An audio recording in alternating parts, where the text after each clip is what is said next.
Or was I on mute? Check, check. 1, 2. I want to make sure that I'm good. 1, 2, 1, 2. I think we're solid. But yeah, let me know if you cannot hear me. I was saying that normally you could get like a smattering of fans saying fighter A or fighter B should win this fight. And sometimes you could understand it if it's coming from a place of, I want this guy to win. And you've got some sort of like an emotional investment or something like that. And you feel kind of attached to this fight and you really are hoping for a particular outcome. So if you're watching it like in a living room full of people and it's kind of a party-like environment and somebody's kind of going around the room saying, hey, who you got? Who you got? Thank you, Charles Stinger. And thank you for coming through. Yeah, okay, so I'm loud and clear. Good, good. Thank you. And you're going around the room in the living room and you're saying, hey, who you got? Who you got? And then somebody gives you, you know, who they've got. I could see and understand picking Crawford from that standpoint. What I'm having difficulty in is people who are supposed to be, you know, DJ said he can't hear anything. So can you guys hear me? 1, 2, 1, 2.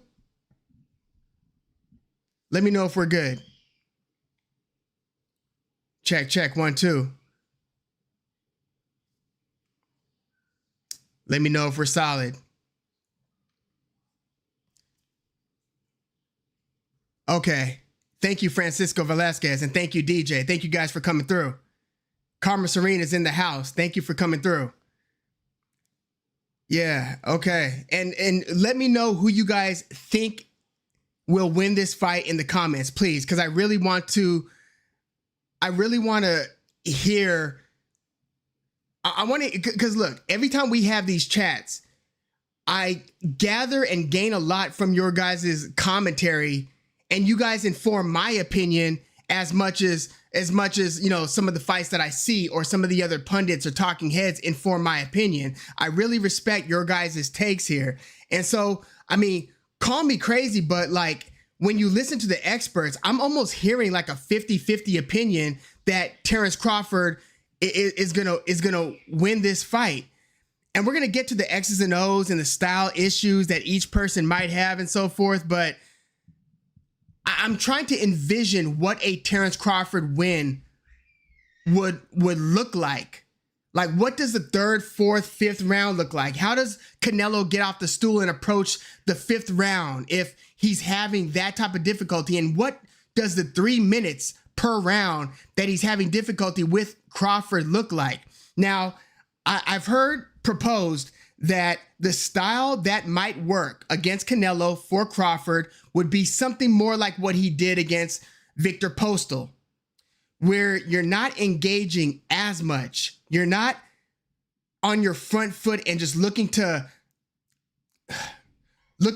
collide and looking for combustible moments. And you're more so, you're boxing, right?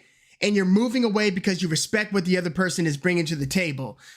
Watching and rewatching Madrimov, Crawford, Madrimov, the amount of respect that Crawford gave Madrimov tells me that, like, look, he's not crazy. He's damn competitive and he's as good as they get, but he knows of the danger that awaits. And here's the thing. He had a difficult fight with Madrimov. We could all pretty much agree on that, right? Like, even if you think he won and he edged the fight, he had difficulty. This didn't look like your typical, you know, Terence Crawford stoppage or even your Terence Crawford, hey, I figured this guy out, now let's go dominate, right? And win the rest of the fight. It was nothing near that.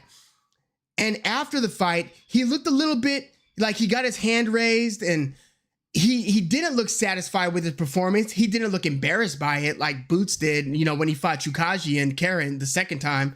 But he didn't look satisfied with it, which made the post-fight interview like a little bit awkward. He's answering the questions and they then ask him, and you could tell he's more beat up than he normally looks, which, by the way, when you start aging, you start wearing you bruise more easily. You watch a lot of fighters when they were in their 20s, they were absorbing shots, you couldn't even see it. They started getting a little bit older. Their skin not only would start tearing more often, but just the bruising, just looking welted and knotted up. Terence Crawford looked a little bit more banged up after fighting Madrimov, and then he was asked, well, what's next? And then he kind of awkwardly said, well, we know what's next, Canelo. And then they asked why, like, blah, blah, blah. I think I need to rewatch this interview, but I remember this.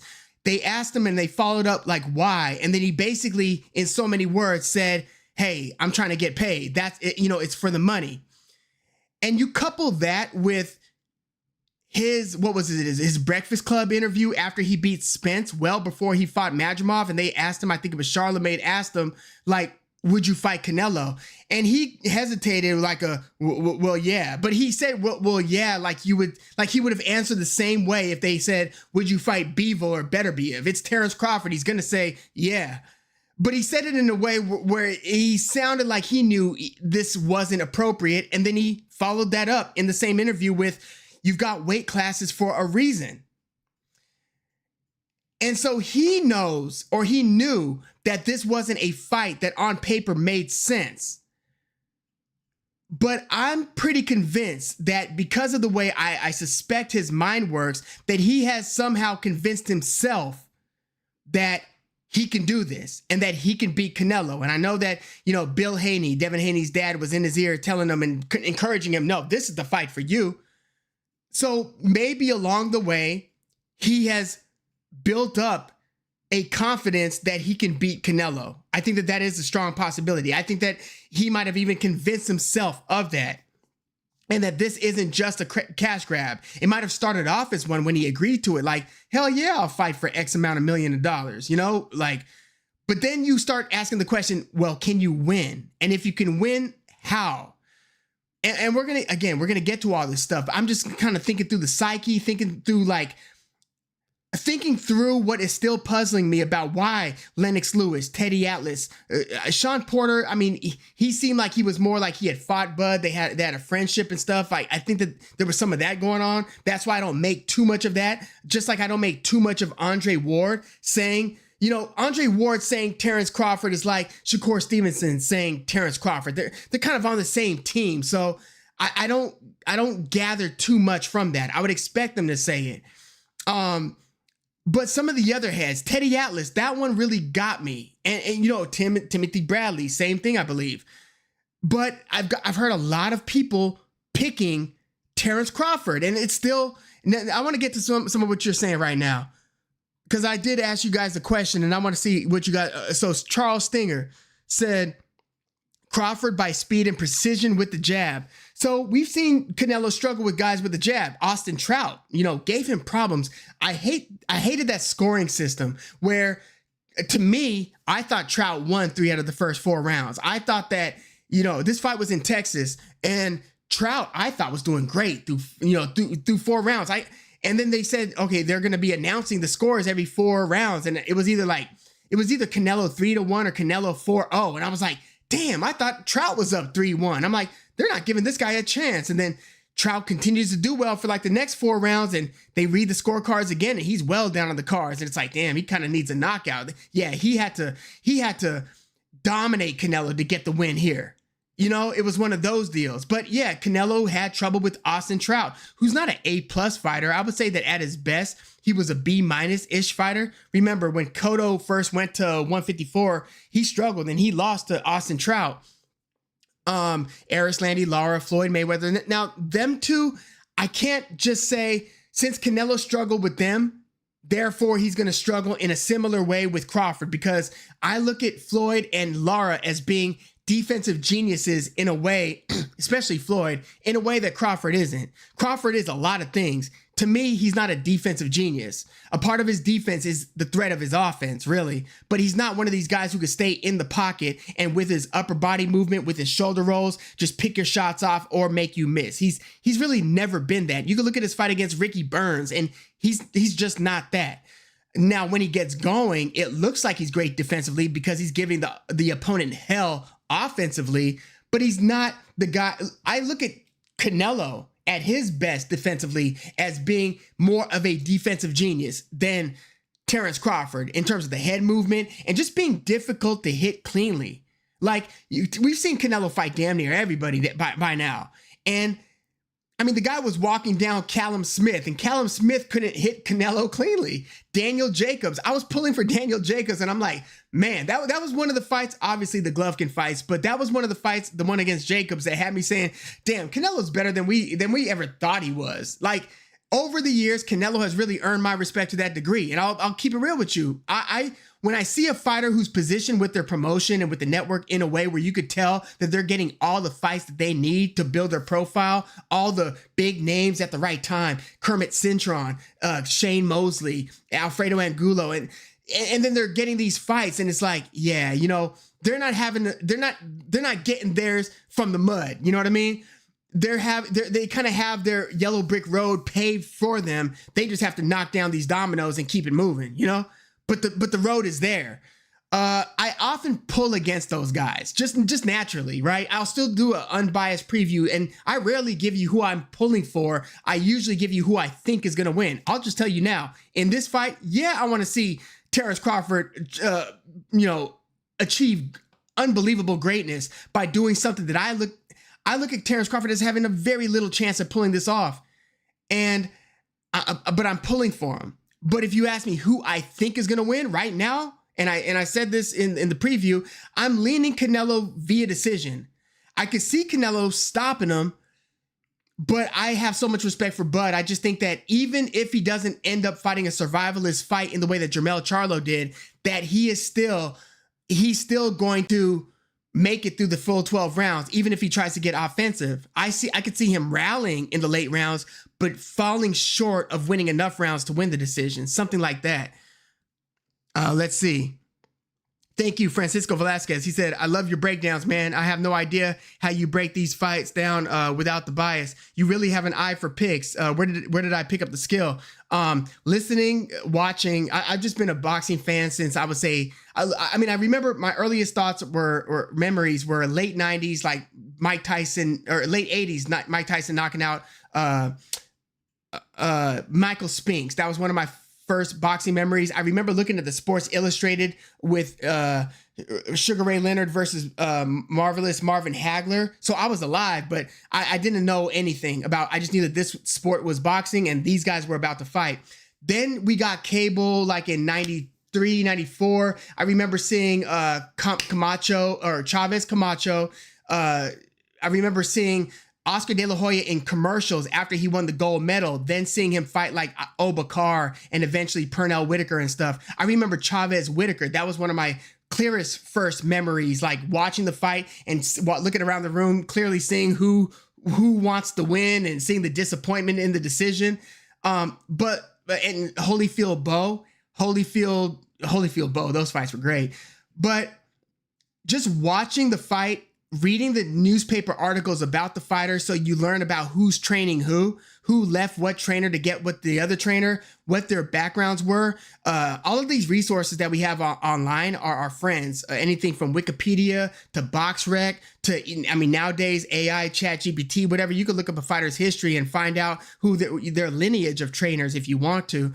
But there's so many different resources, and I'm the same way with music, but I like to know who produced, who song wrote, what studio did they record it in, who was in the band when they put this one together, who was the drummer, if they had session musicians, stuff like that. If there was a ghostwriter, who was involved. I like just kind of not only listening, or in the case of boxing, watching the final recipe play out, but I like knowing the ingredients that kind of go into the mix. Like, that's always sort of been my thing. And I've got a good enough memory where I could retain a lot of that information to where I could pretty much spit it back out. And I look at everything, music, politics, boxing, on a timeline. So when I think about a fighter or a fighter's career or like a particular fight, I could kind of see it on the timeline, and I could pinpoint the year or like the likely, like it's either this year or this year. I could kind of get down into that and then be able, by doing that, kind of get the context around the fight. Another thing that I like to do when I think back on a fight that I remembered, but I don't remember clearly,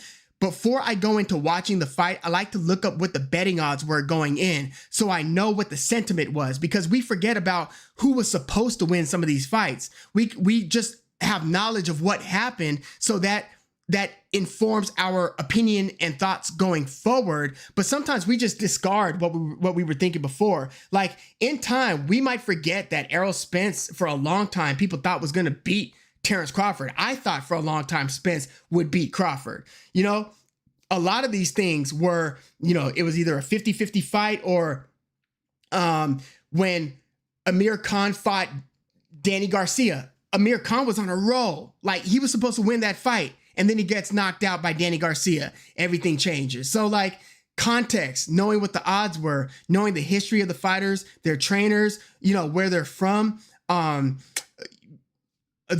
their backstory, all of these things kind of go into like sort of shaping how, I guess you could say, my boxing worldview. And then from that, it's easy to discard bias because I already know personally, internally, how I feel about different fighters and stuff. Like I feel how I feel, for instance, about like Ryan Garcia. But if he was going to fight, you know, fill in the blank, if he was going to fight Lamont Roach or somebody like that, I could pick Ryan Garcia, even if I'm like, yeah, but he does a lot of stuff that I'm not down with and says a lot of stuff that I'm not down with. So it's easy for me to like put the bias aside. I'll save all the bias and all the, hey, let's go, you know, go so-and-so talk. Like, you know, if we're just kind of shooting the ish and like, if I start doing live boxing calls where I'll have it on and I'll just start calling the action, you might see a lot of that slip out. It's inevitable, right? But I look at when I give a prediction video to try to give you my honest thoughts, like just how I see the fight playing out, looking at the styles, looking at where they are in their careers, things like that. But yeah, it makes it easy then to be unbiased because I already know like what the chatter is when going into a fight. You could almost predict what the biases will be when a fight is announced. I could almost tell what's being said on Twitter or X when I see the news, like in a Ring magazine post or something like that. I'll see this happen or this fight was announced. I could kind of gauge how people are going to feel about it by and large. But again, I'm still surprised that as many people think Terrence Crawford is going to win as people who think that. I wasn't expecting that. I mean, how did we get from Terrence Crawford being a 50-50 opponent, fighting Errol Spence, and some people forget this, Canelo being a favorite, a betting favorite, a substantial favorite against Dimitri Bivol? How do we go from that to Terrence Crawford being a slight underdog against Canelo Alvarez? Let's see. Karma Serene, I feel like they're just picking who they like. Yeah, totally. Absolutely. Let's see. Charles Stinger said Madrimov was feinting way more than Canelo will. Yeah, but Canelo has his way of feinting. It's not as jab step heavy, and it's not as I'm going to throw my shoulders and everything into it, and I'm going to be changing levels. He's in his mid-30s. Like, once you start hitting your mid-30s, like, you can't, playing defense in basketball. My defense when I would be, playing, it was way better for like stretches of games. I could go for like 5, 7, 9 games and play good defense and try to, steal it from my opponent, go on a fast break, slap the glass when I go on the layup on the other side. No problem for hours on end. Right now, my defense, after a couple games, I start leaning. You start you stop bending your knees as much. You start kind of hunching over a little bit more. Like, I look at Canelo's second half of the fight back movement, his head movement, as being a little bit labored. That's why he's a little bit easier to hit by John Ryder, by Triple G in their third fight, and so forth. It's because you can't be doing all of this stuff. Like, if you just stand up in front of a mirror and do the U shape like that, where you're really dipping, do the U shape, and then do the V shape, the windshield wiper. Do that for a few minutes. Move your hands if you want to, like you're throwing punches. See how many minutes you could go before you really start tightening up. Canelo is not going to be Madrimov in there with the feints, but he does have a subtle way of moving his shoulder in a way where you think something is coming and then exploding with the punch that he means to throw. He also does that look low, throw high, which is one of the oldest tricks in the book, but it's still effective because as a defender, you are still paying attention to what you're paying attention to. And if you are looking at the eyes and even the shoulders, like there's a way of throwing it like a left hook. You could drop your shoulders like that. And especially if you look low, you could drop your shoulders and come high quickly. And often the guy's hands are down here. I mean, that's, Canelo caught Amir Khan with the overhand. What was it? A right hand looking low and going high. So he's got his way of feinting, and he does put a mental pressure on you to where even if it's not as movement heavy as Magomadov's, it's still there, and the threat is still there, and the threat is what gets the opponent to tire up. You couple that with a nice jab, yeah, the opponent's going to have a tough time. Legendary SS Jackson, thank you for coming through. That 1 or 2 punches only stuff from Canelo is going to be worrisome if he dares slow down or starts to gas in the later rounds. That's true, but my question is, who is Terence Crawford at 168? Who is Terence Crawford? I'm curious to see what he's going to weigh in at tomorrow. I don't think it's going to be 166, 167. I think it's going to be more like 164, at the highest 165. I'd be really surprised if Terence Crawford weighs more than 165 tomorrow. So I think it was TJ, aka Chilltown Boxing, that told me that Terence Crawford rehydrated to like, what was it, like 165 against Magomadov. What do you think Canelo's going to rehydrate to? And we know what Canelo's going to do. We know what he can do. We know, the energy that he could put forth. And I think Canelo's probably working harder for this fight than he's trained in a long time. Like, he knows the stakes here. And I said this in my second of 3 or however many Canelo versus Crawford videos, that Canelo, I believe, knows that he and his legacy cannot afford to lose this fight. This isn't like losing to Bivol. This isn't even like if you lost to Triple G. This is having the older, smaller guy who a lot of people don't think should be in the ring with you, coming up in weight, multiple divisions, and beating you. Like, he knew that he couldn't lose to Jermell Charlo. He cannot lose to Terence Crawford, because what then happens is anything that you could say about Canelo's career in terms of where he is on whatever Mount Rushmore, whatever list you want to put him on in terms of being an all-time great, I know Terence Crawford's already in a lot of discussions, but if he then goes up at this stage of his career and beats Canelo at 168 and becomes a 3-division undisputed, any conversation you have about Canelo, his career, his greatness, all of that, you've got to top that with Crawford. Big bank take little bank. That's just how that works. And I think Canelo knows that. So that there's a little bit of desperation in this one. I think that Canelo is training like he might lose his job and might lose his reputation. And reputation matters a lot to these guys. So, but to what you're saying, the 1 or 2 punches, the lack of, he has spells of inactivity in some of his fights. If he and his activity is an issue, again, how confident are you that Crawford can fight a high level 12 rounds at his new weight, at his new age? He's almost 38 this month, 38, new weight, never having fought here before, fighting a guy who's fought everybody from Kovalev to Bivol to Berlanga to Triple G 3 times to, big dudes, right? Callum Smith, he walked Callum Smith down. And I also, by the way, don't think that Crawford is as elusive as Billy Joe Saunders, for what it's worth. I don't think so. Billy Joe Saunders, I look at as being a bit of a defensive genius. I don't know what Crawford's abilities and skills and speed look like at this new weight. We could get what did Jermell Charlo say? He said he didn't feel like himself in there. Like, it's one thing, you could think you're feeling a certain way. I don't think it's until the rubber hits the road and you're in there against the opponent and it's round 2, round 3, to where you know what your legs are feeling like, what your shoulders are feeling like, what your cardio is feeling like, what your reflexes are feeling like, what your ability to, on the drop of a dime, pull the trigger. Like, this isn't just Father Time. This is Father Time, the potential of Father Time catching up, coupled with putting on this additional weight. It's rare. Bernard Hopkins did it miraculously. Bernard Hopkins did it. I'll give you that, and beat like Antonio Tarver and many others.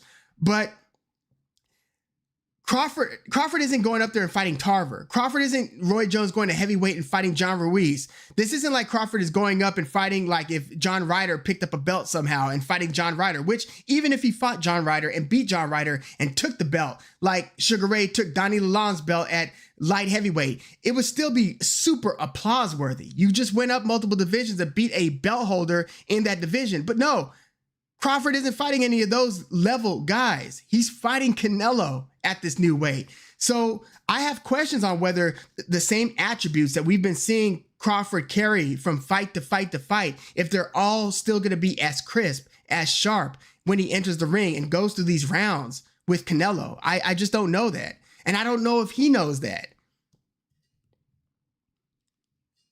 Karma Serene said, I mean, I feel like I could beat AJ because he struggles with shorter fighters, but let's be real. Hey, you know how I say, you know what somebody's going to say on X or Twitter when you see news break or something? Karma Serene's one person who surprises me. It's like, okay, I didn't see that coming. Yeah. AJ struggles with smaller fighters, shorter fighters. That's funny. Legendary SS Jackson. Barring he manages to not hurt Crawford. Yeah, the 1 to 2 punches. And that's another thing. Things could be going well for Crawford through a few rounds. Look at how they were going for Billy Joe Saunders until he caught that shot, broke his orbital against Canelo. Look at how things were going for Kell Brook in those first couple rounds until he busted his orbital against Triple G. Look, Canelo could change this on the drop of a dime. I don't know how Crawford is going to take Canelo's body shots either. And look, I'm talking about all this because I have so much respect for Terrence Crawford. And I'm trying to work it out in my mind how Crawford is supposed to win this. But it's also things could be going well for Crawford. He could get hit by even a power jab at the wrong time. And all of a sudden you see his eye kind of flare up and it's like, damn, did he do damage? That type of thing happens when you've got these multi-divisional gaps between fighters. Any of those things could happen. I don't see the same thing happen. I don't think Crawford could change the fight on a dime against Canelo. I just don't. Canelo's been thumped by bigger thumpers, like he just has. Which is going to be interesting when you start thinking about and analyzing and guessing how Crawford is going to fight this fight. The only way I can really see it making sense is if he fights in the way that he fought Victor Postal. I don't see him fighting like in a I'm coming after you way. Triple G couldn't do that. Triple G, by the second time they fought, Triple G was turned into, he went from the Mexican style. He went from the big drama show, everything that we saw when he fought Curtis Stevens, Willie Monroe, David Lemieux and all those guys. That Triple G turned into hey, let's throw 50 jabs around and see if we could gut this, edge this round out. I was shocked by what I was seeing by the second time they fought. In full disclosure, I thought Triple G was going to stop Canelo when they first got in the ring for their first fight. Going into the second fight, I wasn't so sure because I'm like, even if I thought Triple G won the first one, Canelo has to be emboldened by his overachieving performance, his exceeding expectations in that first fight. So now he sees the slightly older now Triple G in the second fight. Canelo might be licking his chops like, hey, I can go after this guy. And he did do that. And again, Triple G turned into a jab heavy Triple G. So I've seen all these fights in Canelo's career. Now I'm supposed to believe Sergey Kovalev turned into I know he wasn't the crusher he used to be, but he turned into a jab heavy. Let's see if I can work behind the jab and win some rounds against Canelo. Canelo's got a way of spooking opponents with his patient hunting style to where if you were the hunter becomes the hunted, or they become James Kirkland. Go check that out if you haven't.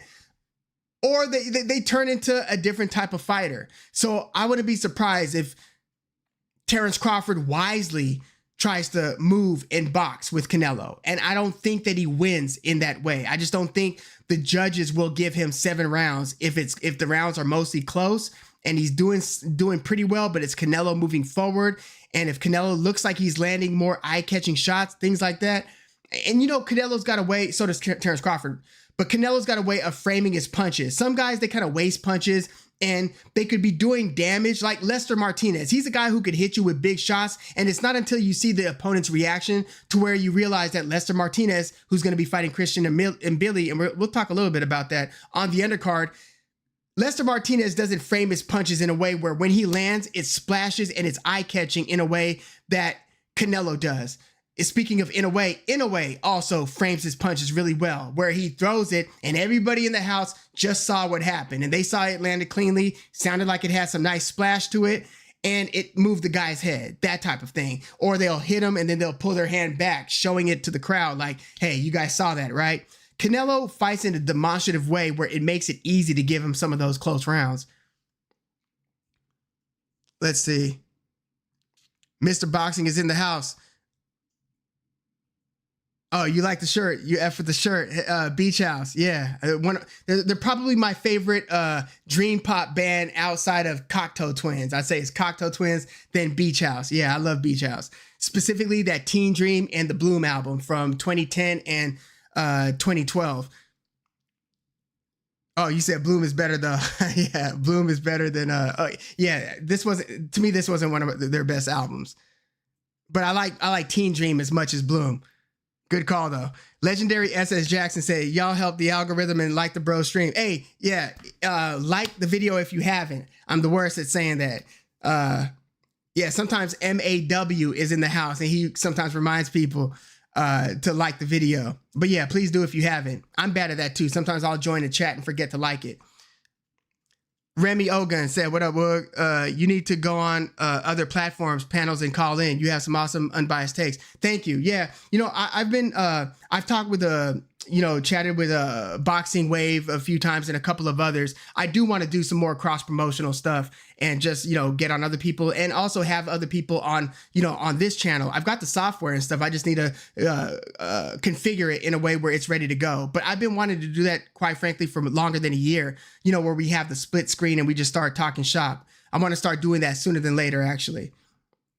Good suggestion. And thank you for coming through. Tito Donis said, Mbili or Lester Martinez? I'm edging for Martinez now. He beat Adames and Puello in the amateurs. Yeah, Lester Martinez is good. And in that fight against Joseon, I was impressed because Joseon came with a game plan, but he did kind of lock horns with Lester Martinez a little too much. But the thing is, Lester Martinez seems like he takes a good punch, even though I've seen him rocked by, I think, Gongora. I was going to go Lester Martinez, but I'm going to go Mbili, but I'm going to go Mbili via decision. I think he just has more volume than Lester Martinez. It's going to be super combustible. And no, I wouldn't be surprised if Lester Martinez hurts or even stops Mbili. But short of a stoppage, because I don't think Mbili is going to stop Lester Martinez, I could see Mbili ultimately outworking Lester Martinez and winning a decision. But that's a tough one. Mbili loves to fight in the pocket. Lester Martinez could do a little bit of both. Lester Martinez, again, his feet are quicker than they look sometimes, like in terms of closing the gap, but he doesn't have to worry about closing the gap because Mbili's going to be coming at him too. I could see Lester Martinez hurting Mbili, but Mbili still winning a decision. Legendary SS Jack, let me know who you got, by the way. Legendary SS Jackson said, Madrimov landed lead straight rights on Crawford without the bouncing footwork a few times. Yeah, but yeah, and Madrimov throws certain punches where it doesn't really have a tell. That's why I was so surprised that Virgil was able to have as much success walking him down with the jab and the left hook to the body as he did. Very impressive performance for Virgil Ortiz. But yeah, he landed those really straight rights, and you saw them rocking Crawford's head back, hit him with some nice jabs too. It was a very close fight. Crawford never really pulled away on the cards, but I did think that he did enough to edge it. Let's see. DJ said, I get why the weight gain is a concern for many when they talk about Crawford, but I'm surprised not a whole lot of people are talking about his inactivity. Well, that's kind of been like his thing, right? I think since 2019, Crawford has fought once a year, if I'm not mistaken. Since 2019, think about that. I think it was 2019 where he fought maybe like Felix Diaz and no. I'd have to actually look. But yeah, I think 2019 was the last time. Let me just check that real quick. I don't want to say something out of my behind and not like be able to back it up. But yeah. He fought twice. No, he fought twice in 2018. He fought Jeff Horn and Jose Benavidez Jr. Then he fought twice in 2019. Amir Khan and Kaviaskis, Mean Machine. And then he fought once in 2020 against Kell Brook, once in 2021 against Sean Porter, once in 2022 against David Evanesian, Errol Spence in 23, Israel Madrimov in 24. So that's kind of been his thing. I actually think that maybe he's been able to preserve himself into his late 30s because he's a one and done a year guy. Now, most legendary fighters we see, they'll do 2 a year. Floyd Mayweather in the twilight of his career was doing 2 a year. Canelo, 2 a year. Pacquiao was usually, until he kind of semi-retired, was 2 a year. Crawford has been doing the 1 a year thing, again, since 2019. So 2020, from 2020 on, once a year, which to me, that has to kind of play into like the legacy thing a little bit, because it's almost like Usyk and where you put him in like with the great heavyweights. Yeah, he beat AJ twice, Daniel Dubois twice, stopped Daniel Dubois twice, and beat Tyson Fury twice. Amazing career. First ballot Hall of Famer. He's in the discussions, but you can't compare him to the Alis, Fraziers, Foremans, Larry Holmes, and so even Lennox Lewis, because of how small the sample size is, like, and there's so many people in these recent eras that don't fight the other top guys in the era. Like, how does Anthony Joshua, up to this point, go his whole career without fighting Deontay Wilder or Tyson Fury? Well, we know how. We saw it, but it's like, damn, bro. Like, look, he did check all of those like B+, A- level boxes, like in a way that Wilder or Fury didn't, right? Fury did finally beat Dillian White, but AJ did fight Joseph Parker, Andy Ruiz, Alexander Povetkin, Dillian White. He fought a lot of those B+, A- guys. So that kind of makes up for it, but it's like, damn, you didn't fight Fury or Wilder. So when we talk Terrence Crawford, he fought the welterweights that mattered for the era, except for, unless you consider like Keith Thurman being the unfinished business, but I mean, he wasn't fighting either. So Terrence Crawford did everything he had to do because he was on the wrong side of the street. So he had to collect scalps on this side and then come over finally when PBC opened their doors to him, basically, and he was gone from Top Rank, and then he was able to like fight, the big fish, so to speak. Didn't do a ton at 154, beat one guy. Look, I'm not here to analyze or to dissect or to scrutinize Terrence Crawford's career. He's had a phenomenal career. And usually if he hasn't been fighting the guys that we would want to see him fight, it's through no fault of his own, except for Boots Ennis. Who would? That doesn't make sense given the part of his career that he was in and what he just did against Errol Spence. Unless you want to like try to take out the next generation, that one guy who might go on to do great things, and you could say, hey, I beat him too, like Floyd did Canelo, right? Like a 22, 23-year-old Canelo. But yeah, the one a year thing, it might actually help him in this case, but I don't know if the weight gain will. Let's see. Legendary SS Jackson said Crawford has been fighting 1 a year, for a while now. So the inactivity shouldn't be much of an excuse if he loses. Yeah, that's been his thing. Remy Ogun said your nervous system functions differently in training versus real competition. Yeah. Good point. Legendary SS Jackson says Kovalev was just coming off a stopping Yard too. Yeah, Kovalev almost got stopped in that fight versus Yard, but yeah, then he stops Yard and then gets knocked out brutally by Canelo. But the knockout against Canelo, he had already been, let me think. He had gotten stopped by Elliott or Alvarez by that point too, right? Like Storm Alvarez, who beat Kovalev and then got out jabbed in the rematch against Kovalev. Yeah, I think Kovalev fought Canelo after those two fights against Elliott or Alvarez. And then Elliott or Alvarez was boxing well against Joe Smith Jr. and then got knocked out. That's one of Joe Smith Jr.'s best wins, by the way. Let's see. Yeah, Francisco Velasquez said Lester Martinez versus Mbili would have stole the show if it was 12 rounds. Now I think it'll go the distance since it's only 10. Damn, that's a 10-rounder? I stay with the Mbili via decision. Legendary SS Jackson said Rush Hour Fight Club on YouTube. Thank you. Yeah, I'm going to check that out. By the way, did you guys see the new Ring-based TV show? It's on YouTube. I don't know where else they're going to put it, but Max Kellerman, Shady McCoy, LaShawn McCoy, former great running back for the Eagles. Ryan Garcia and Mike Coppinger. I'm just glad Max is back, and Max is kind of running the show and then bouncing it off them. But it's how a boxing show with a ton of money should look, and I'm super excited about that show. It's almost a new goal or dream of mine to be featured somehow, maybe as a guest commentator or something like that on that show. That would be fantastic. But yeah, finally, look, I appreciate all the other networks and teams for getting it together and trying. Top Rank's team, which Top Rank still doesn't have a deal. Like, that's a problem. Like, I'm watching that situation closely. I'm really curious with Bob Arum in his 90s, Top Rank looking like they're in disarray. They still haven't announced a deal. Their fighters are just kind of waiting or working with Turkey and Billy, right? Working with Turkey. We'll see what happens with their other guys, Tio, Xander Zayas, Navarrete, and so forth. But that's a nasty situation right now. But I appreciate the other teams. I like Mannix and Mora. I like some of Timothy Bradley, Joe Tessitore, Bernardo Suna. If you talk about, Prime, which is also kind of PBC on Prime. I mean, the way they're running their operation, you wouldn't even know boxing existed if it was up to them. They're like a circus that pops up in town like every quarter of a year. They have like 4 fight cards a year or something like that. So they come out, unpack all the tents, put up the show. All of a sudden they throw up all the lights and stuff, and they got commentators. Hey, everybody's like, now they're in for the event, and then they just fold the tents back up and everything, and you don't see them for like 3 to 4 months. That's kind of what PBC on Prime feels like right now.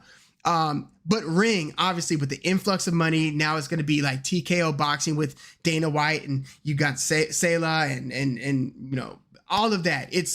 I'm curious to see what the boxing business and boxing ecosystem look like going forward. I recently saw Eddie Hearn said he doesn't see how TKO Boxing's plan of making their like little farm system, so to speak, of lower level boxers like the Contender Series in MMA, then start being a feeder league or a feeder system to their world titles and actually having that be something that grows boxing. I get the idea behind it because you're trying to democratize the sport. You want more and more eyeballs on the products. You want to keep these fighters fighting at lower levels, so then they start building their name through visibility, through fighting where people are watching. And then one day they can become contenders, champions, and now people know them. There's an investment in them from a fan standpoint. I get the idea. Eddie Hearn's like, no, I don't see it working, because at the end of the day, people want to fight. They want to watch fighters that they care about, that they know about. And I don't see how these leagues through, Riyadh season, TKO boxing or whatever, how they can turn that into a proper farm system feeder league to building stars that the fans are going to care about and that will attract new fans to the sport. We have to see this stuff play out. I know that they were just doing that WBC Grand Prix. I didn't watch much of it. I didn't really watch any of it. Let me know if you did, but I like the ideas. It's just going to take a lot of work and a lot of like stick-to-itiveness. Like if it doesn't succeed in the first 3 months, don't give up on it. Like keep on doing it until and see if you can start getting some results. So we'll see what the state of the sport is in 2 years. Like, cause the way I see it right now, they're spending a lot of money. I don't see how any of the new players, Turki Al-Sheikh and anybody affiliated with them, I don't see how any of them are making money on the sport right now. I see them spending money on the sport right now, which is great for us fans. But at some point, I think as a business, you want to turn some coin. And I don't know if they're able to successfully run a business yet. Let's see. Tito Donna said it was in Billy that got hurt by Gongora. I thought Lester fought him too. No, Lester Martinez didn't. But yeah, and Billy, yeah, you're right. He did get hurt by Gongora. Let me know. By the way, yeah, guys, everybody in here, please let me know who you think is gonna win that in Billy versus Gongora. In Billy versus Lester Martinez. Because that would be a really good Top Rank headliner, a non-pay-per-view, regular ass Top Rank, ESPN at night, that type of fight. That's what you're getting with Billy versus Lester Martinez. Otherwise, the undercard is kind of shaky. They've got that Callum Walsh guy that Dana White's been pumping. He's been putting all his fights on UFC Fight Pass, building a little bit of a name, building up a little bit of hype.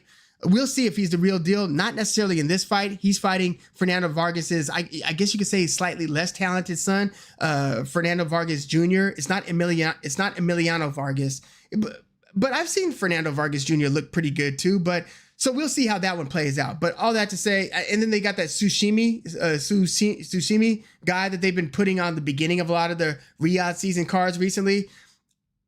It's not a great fight card. I like Mbili versus Lester Martinez though.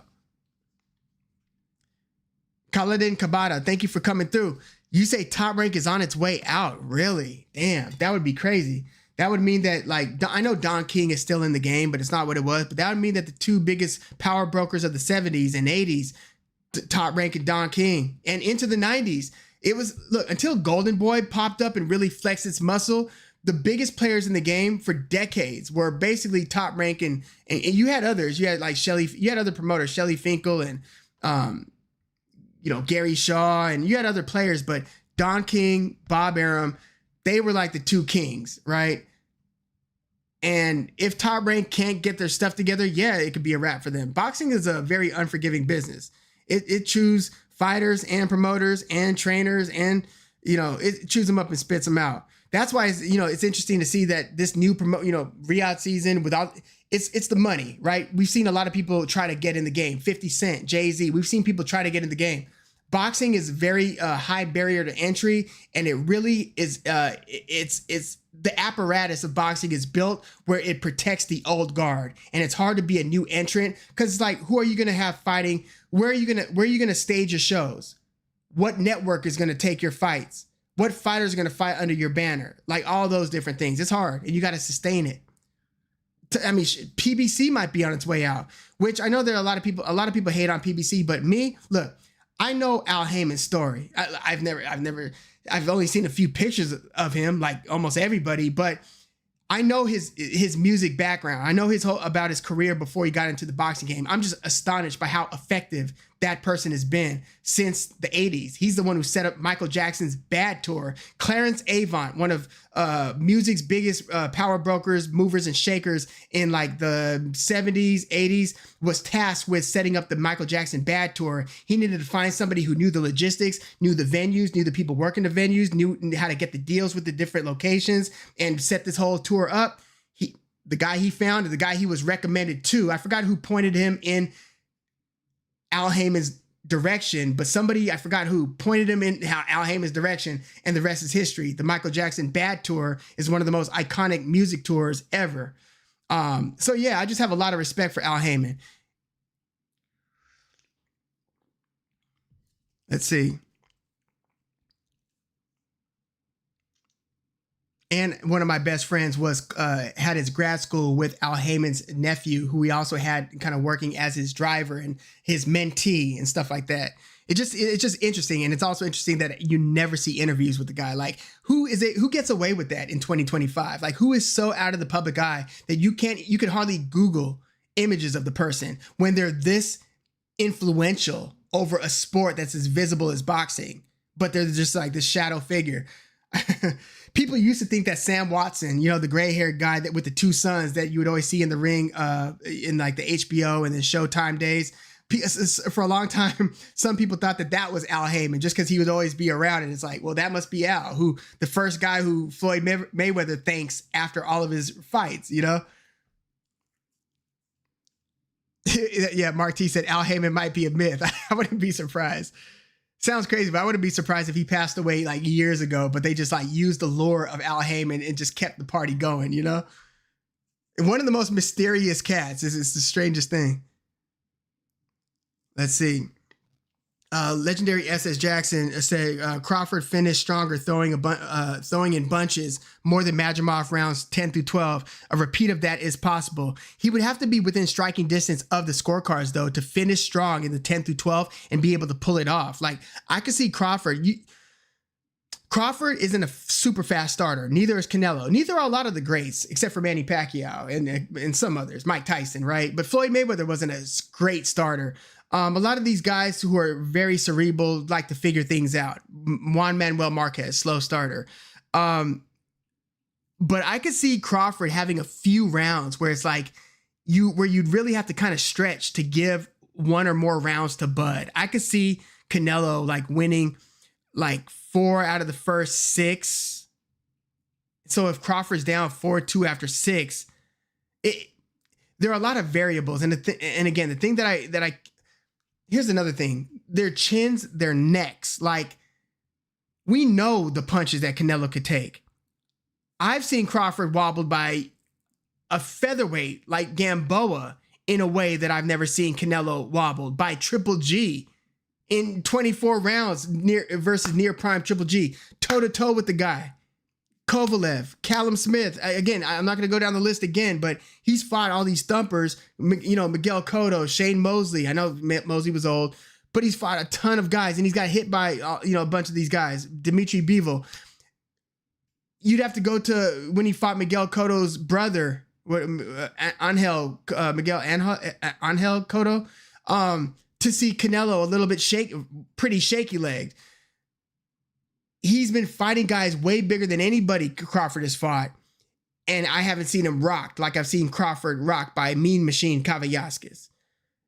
It's just hard for me to envision how Crawford is supposed to pull this off. Let's see.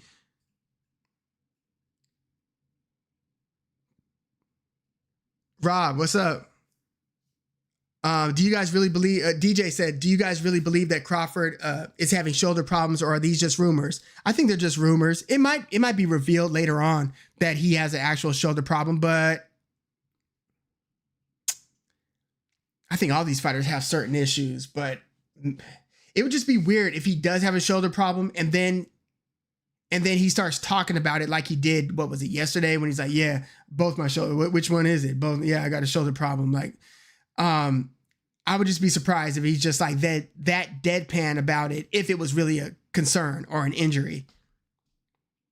Mark T said Bud is different. He is different. Look, if he pulls this off, then he's way, way, way different.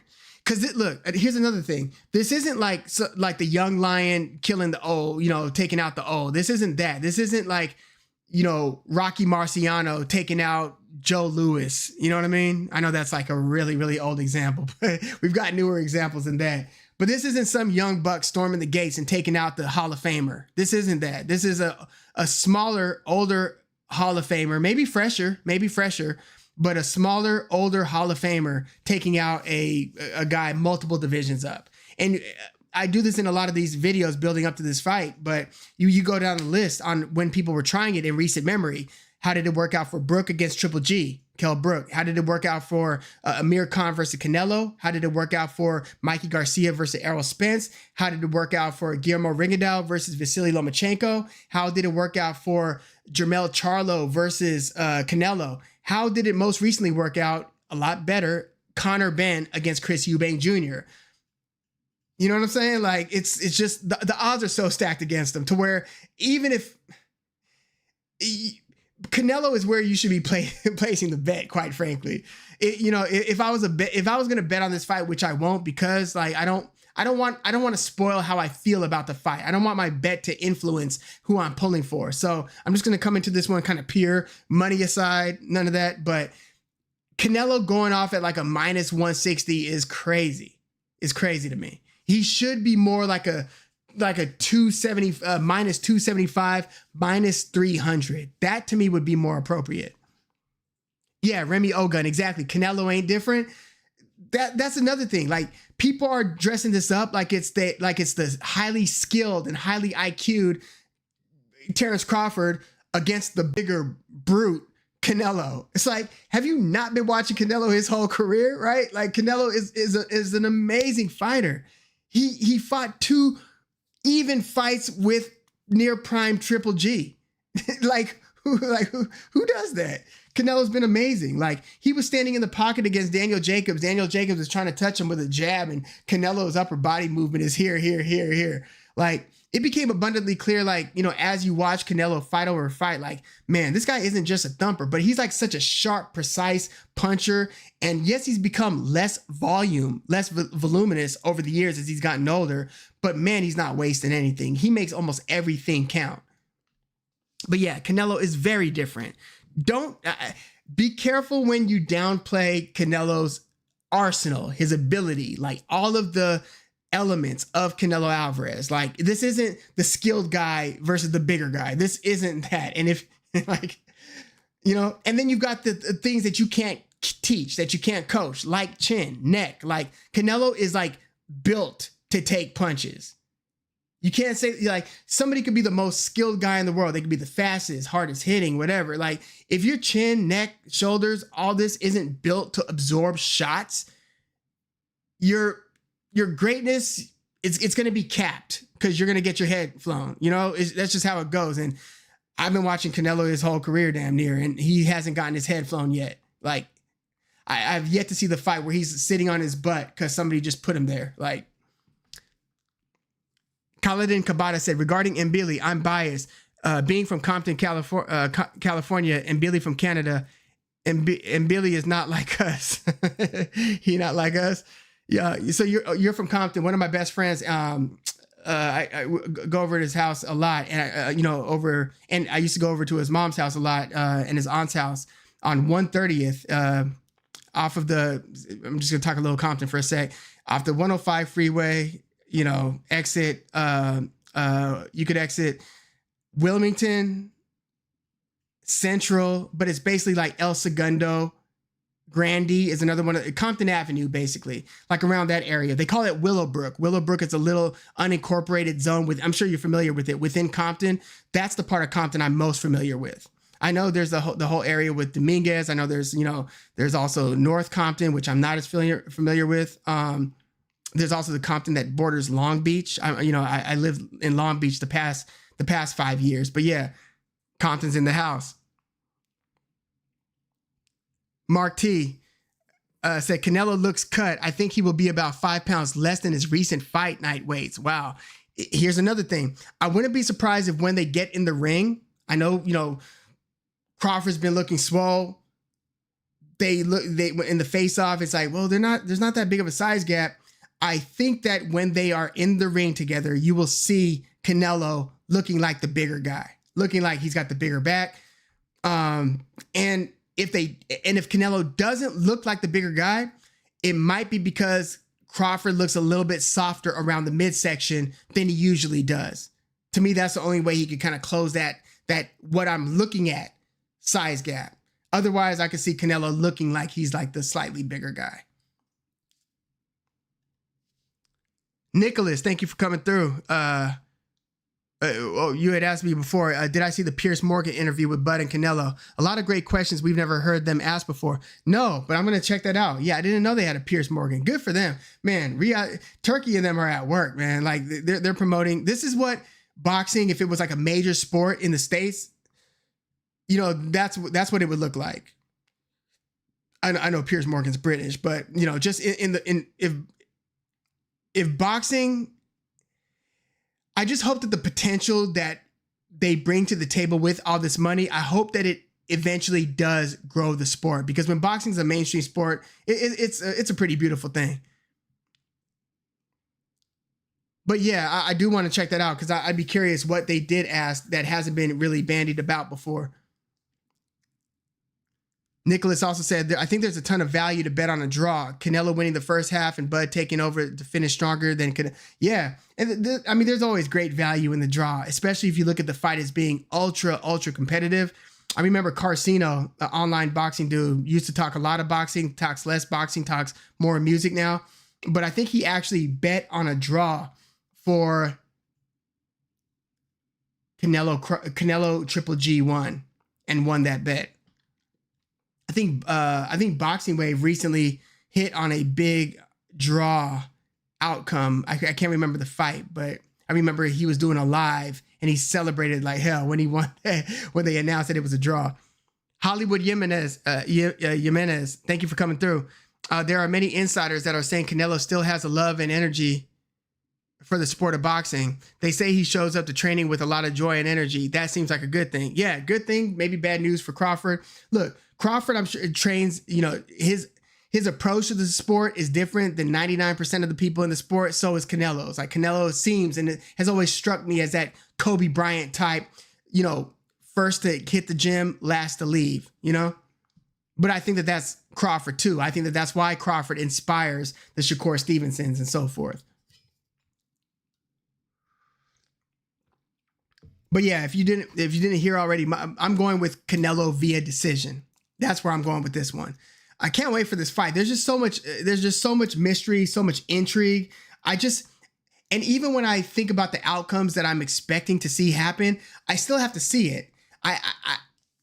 What does it look like if Crawford kind of concedes and starts to move away and not accept the loss, but accept that he can't fight Canelo in a certain way and that Canelo is the alpha in the ring? I've never seen Crawford give up that position before. And he doesn't seem like he wants to start now, but I don't know what that dynamic looks like, because both of these guys are always alpha. You know, Canelo a little bit in the first fight against Triple G, but generally Canelo never. Bevel, you know, that one, I mean, he was getting beaten up pretty badly and looked a little bit helpless in certain instances, but Canelo is rarely the non-alpha. Floyd, against Floyd, you know, he was a little bit non-alpha. But he's usually in control when you see him in the ring. Same thing with Terrence Crawford. Every time you see Terrence Crawford. Yeah, you know, somebody had asked that about the shoulder. I think that it's rumors, and I think that it would have been weird for Crawford to answer the question in the way that he did if it was really a thing. And if it is a thing, then yeah, he's going to have an even tougher time with Canelo. But yeah, I think that somebody had asked that a little bit earlier. Stan Tucker, aka Dad, is in the house. Thank you for coming through. You say Canelo by decision. Sounds about right. Do you think there's going to be a knockdown in the fight? Here's the thing. Canelo hasn't stopped anybody since Caleb Plant towards the end of 2021, but he knocked down John Ryder, knocked down Jermell Charlo, knocked down Jaime Munguia, knocked down Edgar Berlanga. The guy can still thump. To me, what he's lost is being able to have his foot on the gas in the second half of the fights. Like, he just doesn't seem like he's got as much in like rounds 7 through 12. He's got something, and he pulls away from some of these guys, but he doesn't have the ability to like really let his hands go and to go for the kill in the way that we had seen a younger Canelo do. Mark T said, if that happens, it'll be similar to Andre versus Benavidez. Yeah. Anytime I see the word Benavidez, I get a little bit triggered. I ain't gonna lie, man. Like, Canelo not fighting Benavidez will never not rub me the wrong way, you know? There was ample opportunity, ample time. David Benavidez had been proving himself. Canelo kept on downplaying what Benavidez was doing, although everybody who watches the sport saw what Benavidez was doing and knew that that was the unfinished business at 168. Canelo still didn't give him a shot. Sucks. Legendary SS Jackson. All knockdowns at 168 minus Triple G and minus William Skull, right? The most recent fight, which, I mean, it's hardly worth mentioning. Even though Skull almost won the fight, like there were like 115, 113 scorecards in that one.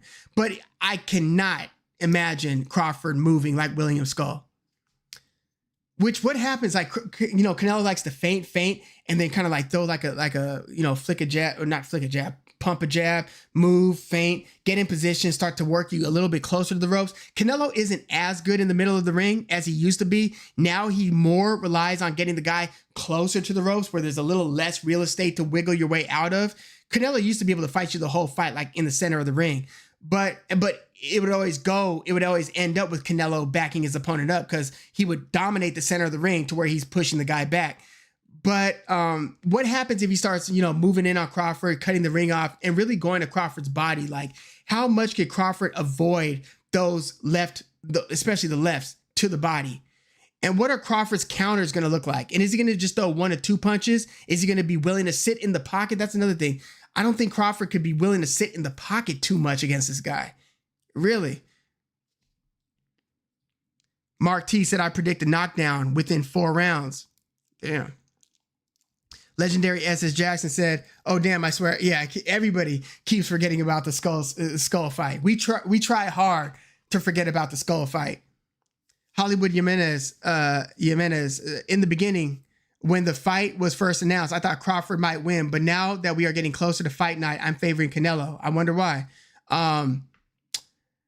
had some more time to think about it. Put it like this. When they were lining up Crawford to fight Spence, and that fight was about to take place, you could even say right after the fight happened. So before Crawford goes up to 154, if they would have told you then, and this is when Canelo was, beating Jermell Charlo, around the time he was beating Jermell Charlo, and they said Crawford's going to go up to, we were talking about Crawford fighting Jermell Charlo, right? Jermell Charlo was bigger than Crawford, so it would have been a big thing for Crawford to go up and beat Jermell Charlo. But Jermell Charlo had no business in the ring against Canelo, and he made that determination early, like, hey, let's get out of here, not on a stretcher, right? Will Crawford fight a whole 12 rounds without making that same decision? Mark T said, I heard someone say Bud is far superior to Lara and Saunders. I have yet to see it to believe it. I think he's better than both guys.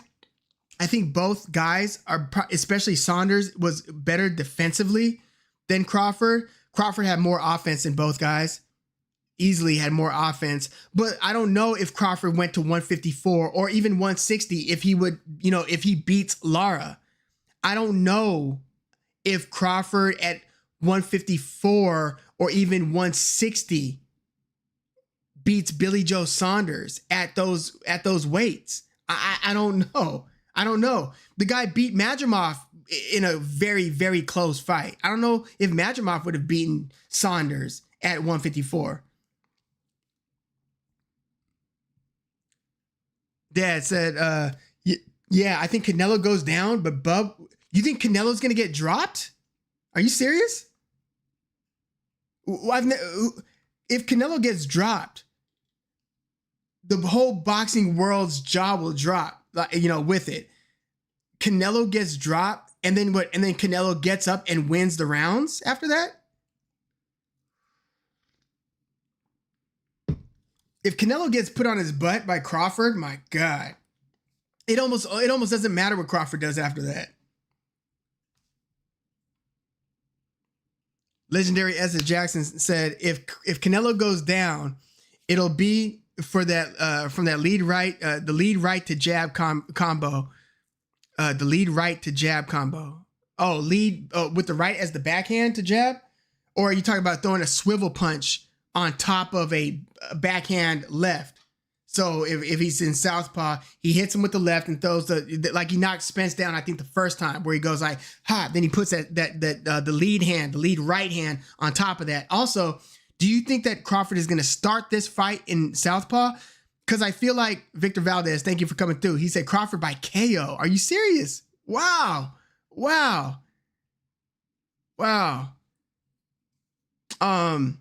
Yeah, because the swivel jab, and Pacquiao dropped Thurman with it, even though he popped the hell out of Thurman with it. But yeah, when people put that little swivel jab on top of a backhand left, people think that the opponent thinks that, oh, okay, he threw that left. So the only thing I have to worry about is if he throws a right hook on top of it, not a left and then a jab just over the top of that. That catches a lot of people off guard when it's placed right. Yeah, legendary SS Jackson, Crawford via KO is plus 800. Get your money, Victor Valdez. I just don't see that happening. And Stan Tucker, aka Dad, I don't see Crawford dropping Canelo. Again, Triple G didn't drop Canelo.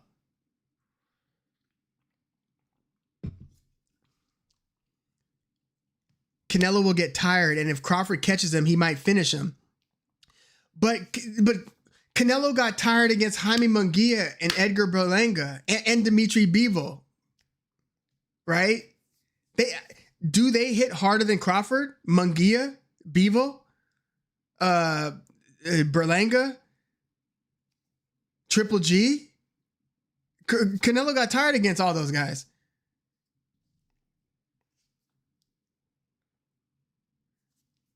Let's see. Nicholas said, would you consider Canelo getting dropped by Bud to be more surprising than Ngannou dropping Fury? I can't tell. No, nothing will be more surprising than Ngannou dropping Fury.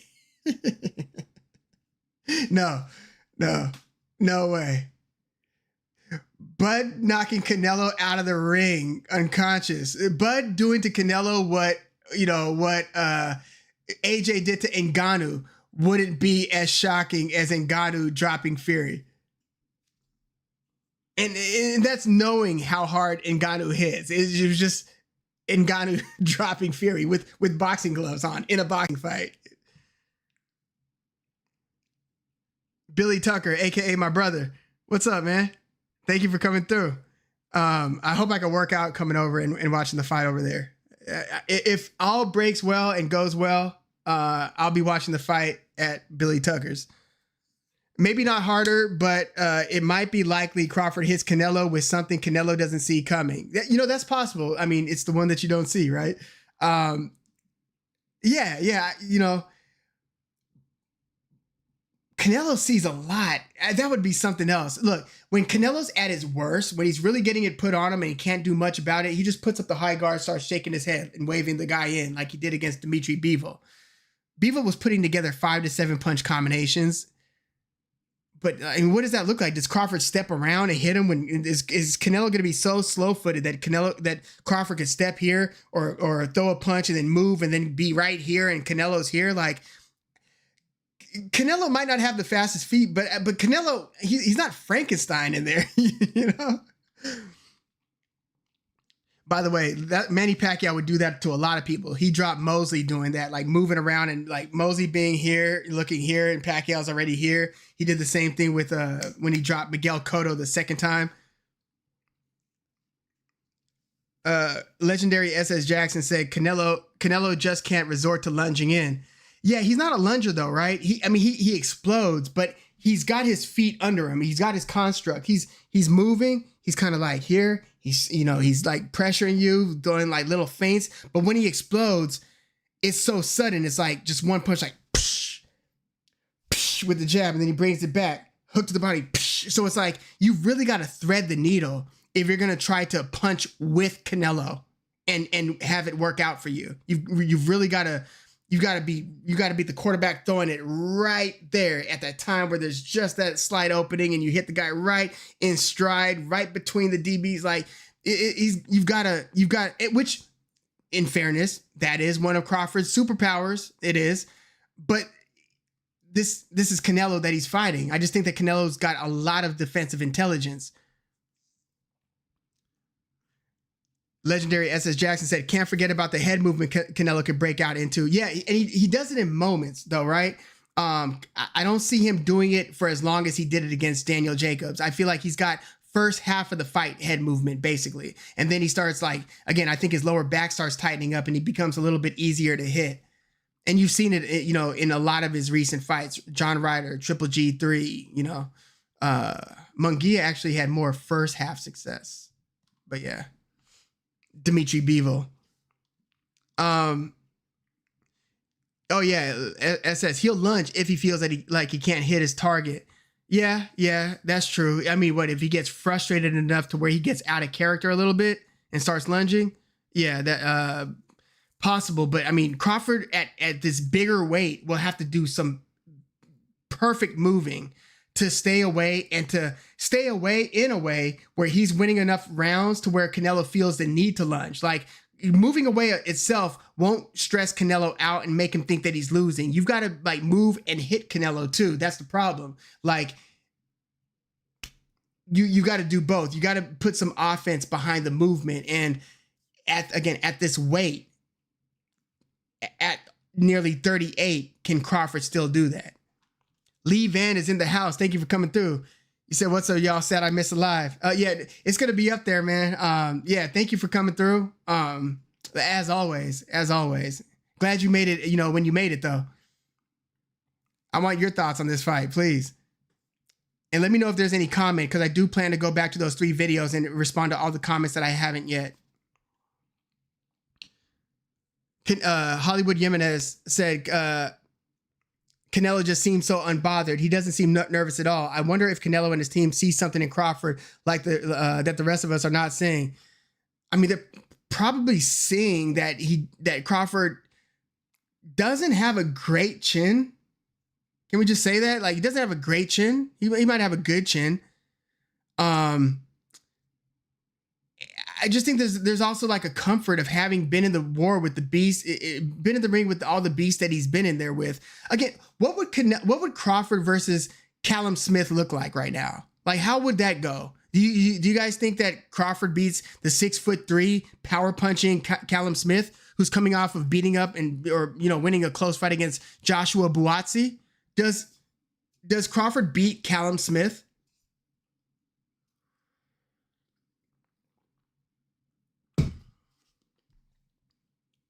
Legendary SS Jackson said, if Crawford decides to make it boring and move around, a lot of frustration in the crowd. I mean, will Canelo feel compelled to get more aggressive because he feels like this is a lackluster fight?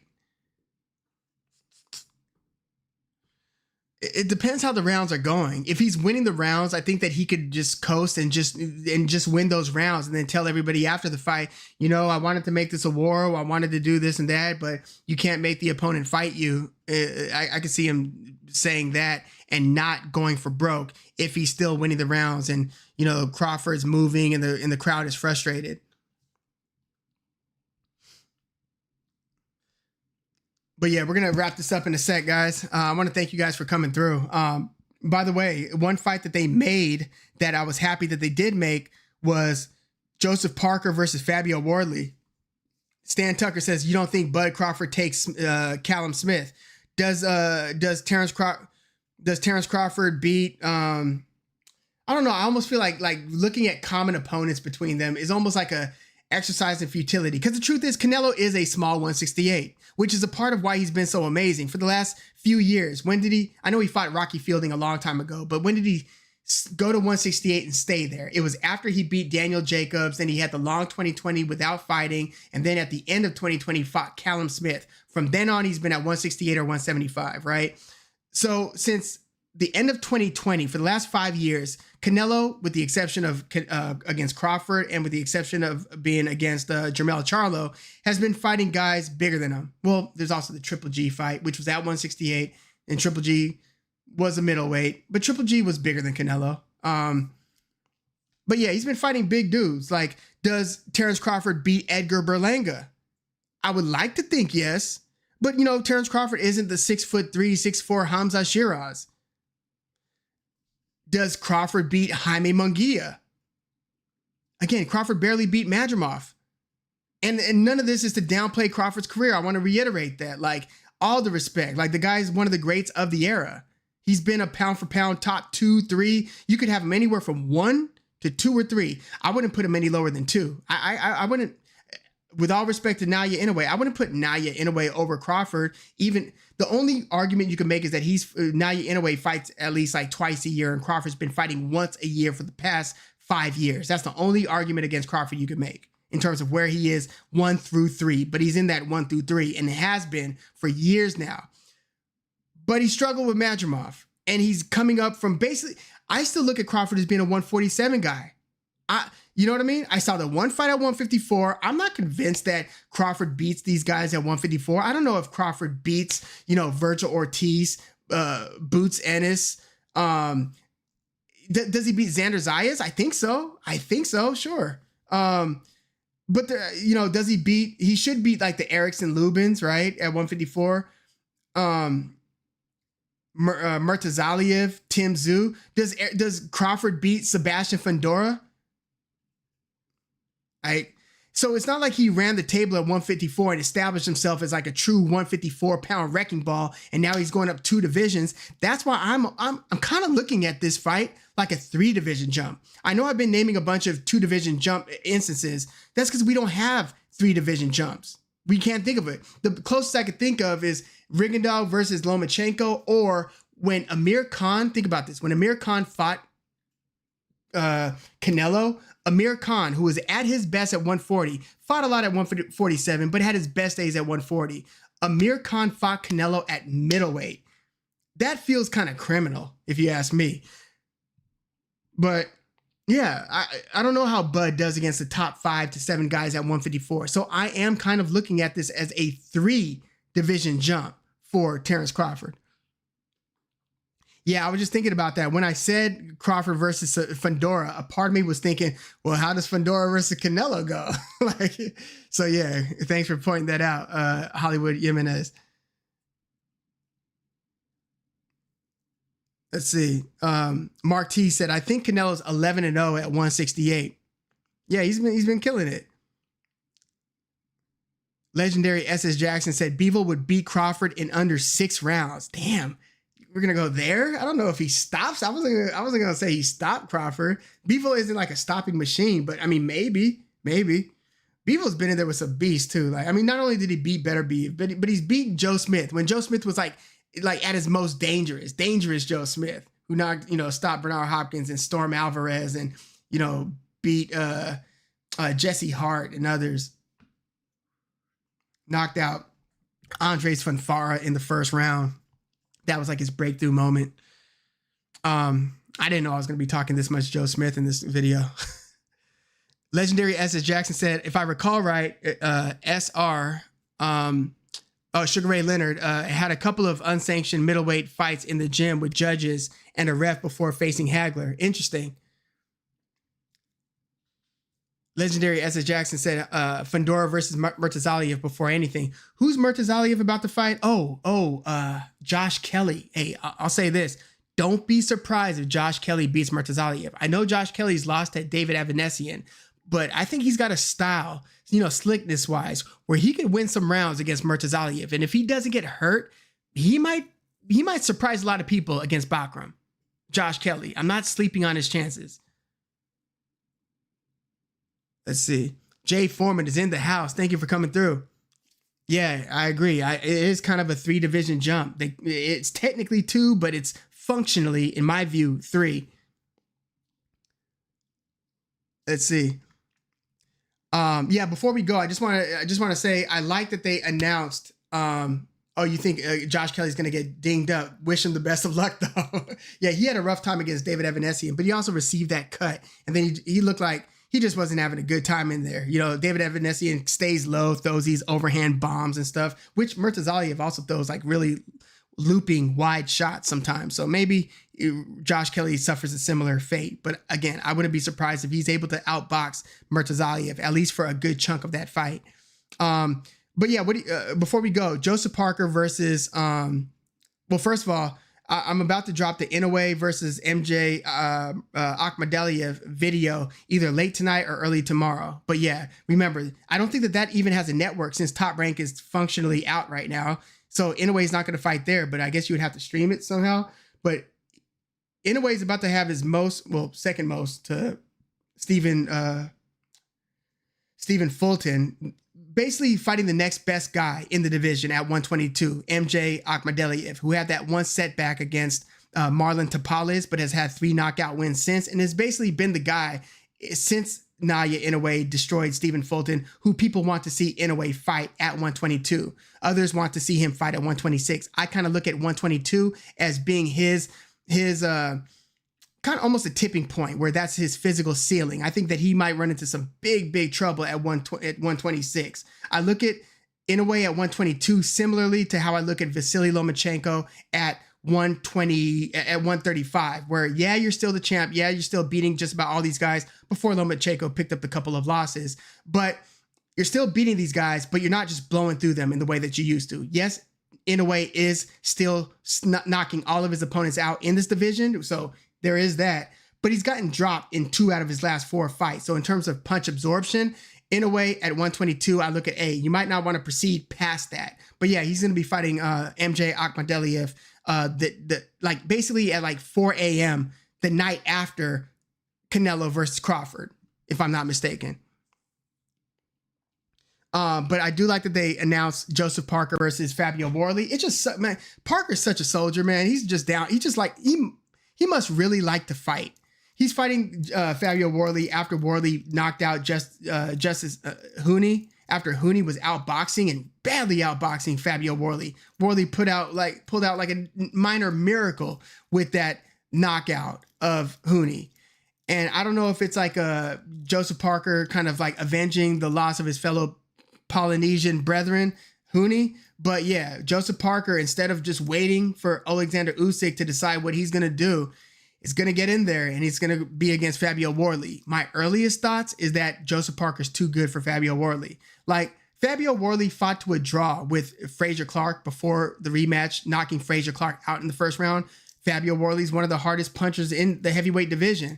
But Parker has seen it all, done it all. And yes, Wardley does apply pressure, but he doesn't apply the same type of pressure that Joe Joyce applied against Joseph Parker. Remember, Joe Joyce stopped Joseph Parker, brutally knocked him out towards the end of the fight. That was brutal. Rewatch that one. Joseph Parker's under all kinds of duress because of how much the Juggernaut was just coming in and just not even caring damn near what Joseph Parker threw, and then just boom, boom, going to Parker's body, then boom, boom, going on top. For like the whole fight, he finally knocks Joseph Parker out. Fabio Wardley doesn't apply that Joe Joyce type of pressure. I think I would go with Joseph Parker over Wardley. But yeah, it's high risk. You've got a title shot waiting for you, and you're going to take a fight against somebody as hard hitting as Fabio Wardley. Be careful, Joseph Parker, because he really does deserve that title shot. But yeah, I want to thank you guys for coming in. Caballero versus Usyk. Yeah, Caballero is another guy who I want to see them make a fight with him sooner rather than later. Let's see. Legendary SS Jackson, thank you for coming through. Yeah, Caballero Usyk would be fire. Caballero might be a matchup issue for Usyk too. Remy Ogun. Yeah, Shakur, you know, I'm going to lay off Shakur because of how well he did against William Zepeda. But generally, the way I look at it is Floyd didn't become 80% defense, 20%, 30%, or 70% defense, 30% offense, or 80% defense, 20% offense until the late stages of his career, right? But with Shakur, I feel like we kind of skipped the fun part of his career where you're just taking people out. Yes, Shakur does have a lot of knockouts. He has some, maybe not a lot, but he's got some. He stopped Jamel Herring. He kind of beat up Oscar Valdez a bit, but he does have a good amount of stoppages. He does. But he's not nearly as offensive as Floyd was when Floyd was in his 20s. But yeah, thank you guys. Remy Ogun, Legendary SS Jackson, Billy Tucker, aka my brother. Thank you for coming through. Stan Tucker, aka Dad, thank you for coming through. Mark T, thank you. Jay Foreman, thank you. Hollywood Jimenez, thank you for coming through.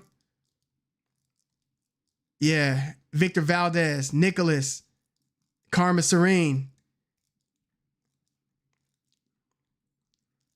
Oh, heck yeah. Kaladin Kabata, DJ, Rob, Tito Donis, Mr. Boxing, Francisco Velasquez, Charles Stinger. Thank you all, for coming through. Enjoyed the heck out of this fight. This is one of those big ones, and it's not like one of the fights where it determines who the best in a division for the era was. This isn't Spence Crawford. This isn't Triple G Canelo. This isn't what we should have gotten at 168, which should have been Canelo versus Benavidez, right? This isn't De La Hoya versus Trinidad. This isn't Sugar Ray Leonard versus Tommy Hearns the first time when they were both in their 20s. This isn't any of those. This isn't Roy Jones Jr. versus James Toney. This is somebody jumping up way up and doing the nearly unthinkable, even if those odds are bogusly close, crazily close. I almost wouldn't even give this person a chance if it wasn't Terrence Crawford. That's about as big a praise as I could give Terrence Crawford. Is like, to me, the idea of this fight, given their divisions, would be preposterous. But it's Terrence Crawford. So if anybody deserves hey, let's see if he can do it, give him a shot. If anybody deserves that, it's Terrence Crawford. Just like Canelo, give it a shot against Dimitri Bivol. People were talking about Canelo fighting Usyk there for a minute. and again, Canelo was the favorite against Bivol. There were a lot of people who thought that Canelo was going to beat Bivol and then fight better Bivol and become undisputed at light heavyweight. How much opinions change, But yeah, it's not the fight we wanted, but it's the fight that we're being subjected to. But hey, I'm down for the ride. At first, I was just scratching my head like, don't do it, bud. But I'm like, hey, bud, get paid and go for it. Good luck. Godspeed. Yeah, Jay Foreman, I hope it's not a letdown. I hope it's not an uneventful, there, tit for tat, Bud staying away, Canelo not pressing the issue, and yes, upset would be absolutely historic. Yeah. He would prove a lot of us wrong. Yeah, thank you, Jay Foreman. Yeah, thank you all. Guys, enjoy the fight. I'm Woog. Thanks for tuning in.